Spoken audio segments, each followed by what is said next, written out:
The Labor Department proposed a measure Wednesday that would expand overtime eligibility for salaried workers nationwide.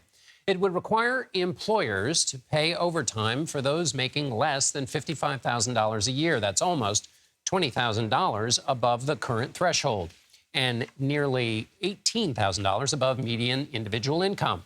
Officials from the Biden administration also want to establish mandatory threshold increases every 3 years. For more, we're joined by Kaori Gurley for the Washington Post. She's a labor reporter for the Post. Lauren, before we get to the specifics, the Obama administration tried to do something like this, right? And it didn't work. So what's changed?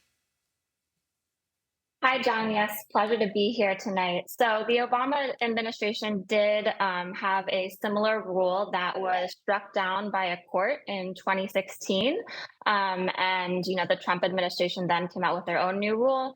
The rule that the Biden administration is proposing is very similar to what the Obama attempt was. It's just like a slightly different way of determining what the threshold will be, which is based on what like a third of workers, the 30th percentile of workers in the South make currently. And that will adjust, as you said, every 3 years, they'll like recalibrate based on inflation.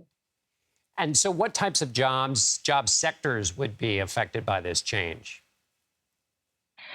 All sorts of job sectors stand to sort of benefit, or workers in all sorts of sectors stand to benefit from this change. A lot of white collar workers, office workers, but also managers and supervisors across a range of industries. So the Department of Labor has estimated, they put out an estimate today, that around 690,000 professional workers will see their wages or become overtime eligible because of this. 300,000 manufacturing workers, 620,000 healthcare workers and social service workers, and around 300,000 retail workers. So really a wide range of low-wage workers across the country will benefit.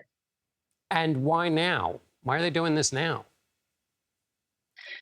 Yeah, so the Biden administration has really wanted to come out as a pro-worker, most pro-union president ever, empowering workers. And so they've been doing a number of things, introducing a number of rules intended to sort of empower workers and do this thing what Biden keeps repeating, and sort of building up the middle class from the bottom up. And so this is one of many different ways in which the Biden administration has recently, taken steps to put more money in the pockets of, working class people.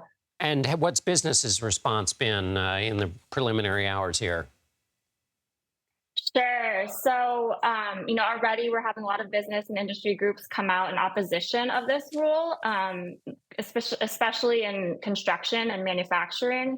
A lot of them say, during the pandemic, they face serious supply chain shortages. They're still sort of recovering from that, from inflationary pressures that have been hard also for workers, but for all sorts of companies as well over the past year. And they're dealing with worker shortages. So I would not be surprised if this rule that would benefit really millions of Americans, receives similar legal challenges to the ones that it did during the Obama administration. Lauren Kaori Gurley, labor reporter for the Washington Post. Thanks so much for joining us. Thank you.